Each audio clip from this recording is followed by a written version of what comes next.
Halo, Assalamualaikum warahmatullahi wabarakatuh. Apa kabar nih teman-teman semuanya? Semoga selalu dalam keadaan sehat ya. Kembali lagi sama aku Nadia. Kali ini aku akan membahas kisah mengerikan yang terjadi di Thailand, di mana seorang mantan anggota polisi tiba-tiba melakukan penyerangan dan merampas puluhan nyawa manusia, mulai dari anak-anak hingga orang dewasa. Penyerangan itu hanya dilakukan beberapa jam saja, namun setelah puluhan nyawa menghilang, pelaku tersebut tidak mendapat hukuman. Lantas mengapa hal itu bisa terjadi? Untuk tahu penyebabnya, tonton video ini sampai selesai ya teman-teman. Tapi seperti biasa nih, sebelum kita lanjut ke pembahasannya, tolong dukung aku dengan klik tombol subscribe dan tolong juga aktifkan tombol loncengnya. Karena dukungan kalian berarti banget agar channel ini semakin berkembang. Kalau udah, gak usah lama-lama lagi, sekarang kita lanjut ke pembahasannya. Pada tanggal 6 Oktober 2022, sekitar pukul 12:30 siang, menjadi tragedi yang mungkin tidak pernah bisa diduga oleh warga Provinsi Nang Bua Lampu di Thailand. Saat itu tiba-tiba saja mantan anggota polisi yang bernama Panya Kamprad yang berusia 34 tahun mengamuk dan melakukan penyerangan pada 36 orang warga dengan menggunakan pistol dan pisau. Siang itu Panya terlihat keluar dari rumahnya menggunakan sebuah mobil pick-up berwarna putih. Kemudian dia mendatangi sebuah tempat penitipan anak yang ada di distrik Utai Sawan. Tanpa babi bu lagi, Panya langsung menyerang staf yang kebetulan sedang makan siang di luar gedung. Para staf yang masih sempat menyelamatkan diri pun berlarian. Malah pada awalnya mereka mengira suara tembakan berasal dari kembang api. Teriakan dan kepanikan orang-orang tidak dipedulikan oleh Panya. Dia merangsak masuk ke dalam sebuah ruangan di mana tempat anak-anak sedang tidur siang. Saat itu beberapa staf sudah mencoba menghalangi Panya untuk masuk ke ruang anak-anak tersebut. Mereka pun berusaha untuk menguncinya. Namun Panya semakin beringas dan mendobrak ruangan di mana anak-anak berada. Setelah berhasil masuk, Panya pun melakukan penyerangan pada anak-anak itu yang saat itu diperkirakan ada 30 anak. Dan sebagian dari mereka pada saat itu sedang tidur siang. Anak-anak itu pun diserang begitu saja menggunakan pistol dan juga pisau. Mendengarnya saja bikin bulu kuduk kita merinding ya teman-teman. Dia ini mantan anggota polisi. Bukannya melindungi dan mengayomi warganya, justru malah menyerang mereka tanpa ampun. Setelah puas melakukan penyerangan di tempat penitipan anak tersebut, Panya pun masuk lagi ke dalam mobilnya. Saat itu dia melewati distrik Nong Kungsi, dan di sana dia pun menyerang orang-orang yang ditemuinya di jalanan begitu saja.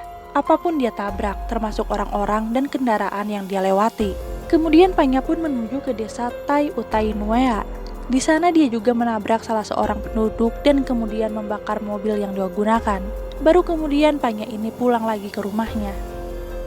Karena kebrutalan Panya ini dilakukan beberapa tempat berbeda, otomatis masyarakat menjadi panik karena takutnya Panya tiba-tiba datang ke tempat mereka lalu menyerang mereka. Bahkan pihak kepolisian saja saat itu meminta warganya untuk berhati-hati karena Panya pada saat itu belum diketahui ada di mana dan mau kemana lagi. Petugas berwenang pun dibagi tugas untuk melakukan pencarian pada Panya, juga penyelamatan pada para korban. Hingga akhirnya polisi pun mengetahui kalau Panya sedang berada di rumahnya. Polisi pun melakukan pengepungan pada Panya, namun Panya tidak berhasil ditangkap hidup-hidup teman-teman, karena dia keburu mengakhiri hidupnya sendiri. Saat itu polisi pun langsung masuk ke rumahnya, dan kondisi di dalam rumahnya tidak kalah mengerikan teman-teman, di mana ternyata Panya juga telah menyerang anak dan istrinya. Lantas siapa si Panya itu dan mengapa dia bisa menjadi brutal seperti itu teman-teman? Jadi Panya ini awalnya merupakan seorang sersan polisi di distrik Nawang. Ia mulai berkarir di kepolisian pada tahun 2012 setelah lulus menjadi sarjana hukum. Selama jadi polisi ini, Panya memang suka berbuat seenaknya. Dia mulai menunjukkan perilaku kekerasan dengan menyerang hewan-hewan yang dia temui. Namun kemudian pada tahun 2022, akhirnya Panya dipecat karena ternyata Panya ini ketahuan kecanduan narkoba. Menurut sang ibu, Panya ini mulai menggunakan narkoba sejak SMA. Bersamaan dengan itu, dia juga pernah melakukan perawatan karena memiliki penyakit mental. Kalau dilihat dari profilnya ini, agak disayangkan ya teman-teman, mengapa Panya bisa lolos menjadi anggota polisi. Walaupun pada akhirnya dia diberhentikan, tapi kenapa nggak dari awal aja Panya ini ditolak untuk menjadi anggota polisi? Saat pemberhentian di Juni 2022 itu, izin kepemilikan senjata api Panya ini juga dicabut. Namun karena distrik di wilayah tempat tinggal Panya masih sangat mudah untuk mendapatkan akses senjata api ilegal, makanya Panya masih bisa mendapatkan senjata api dan dia pun bisa melakukan penyerangan dengan senjata api tersebut. Sejauh ini polisi belum bisa memastikan motifnya secara jelas, kenapa Panya berbuat demikian. Namun diduga Panya telah sakit hati karena dipecat dari kepolisian pada Juni 2022 lalu.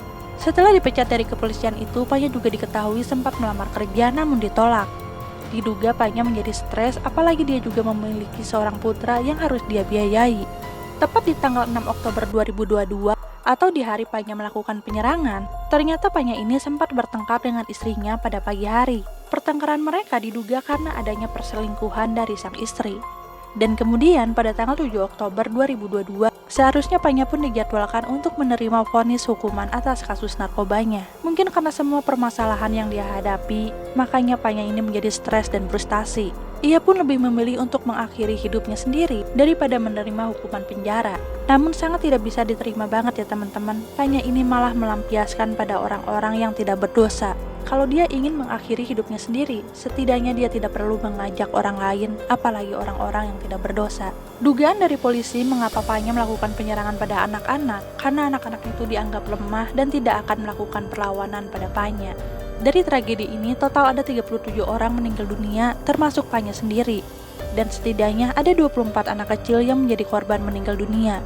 Korban paling kecil berusia 3 tahun dan yang paling tua berusia 69 tahun. Dan 10 lainnya dikabarkan mengalami luka-luka, dari luka berat hingga luka ringan. Atas adanya tragedi ini, pemerintah Thailand pun langsung turun tangan. Pemerintah meminta untuk melakukan peninjauan dan memperkuat kembali undang-undang mengenai narkoba dan senjata api, agar kejadian seperti ini tidak terulang lagi. Bahkan saat itu pemerintah meminta untuk mengibarkan bendera setengah tiang sebagai tanda duka cita atas tragedi mengerikan ini. Nah, gimana kisah penyerangan Panya ini teman-teman? Bikin nyesek banget kan kisah ini? Kok bisa-bisanya dia tega melakukan penyerangan pada anak-anak kecil? Semoga para korban diberikan ketenangan dan keluarga yang ditinggalkan juga diberikan ketabahan ya teman-teman. Terima kasih telah menonton video ini sampai selesai. Jangan lupa untuk klik tombol like dan share-nya kalau kalian suka dengan video ini. Assalamualaikum warahmatullahi wabarakatuh.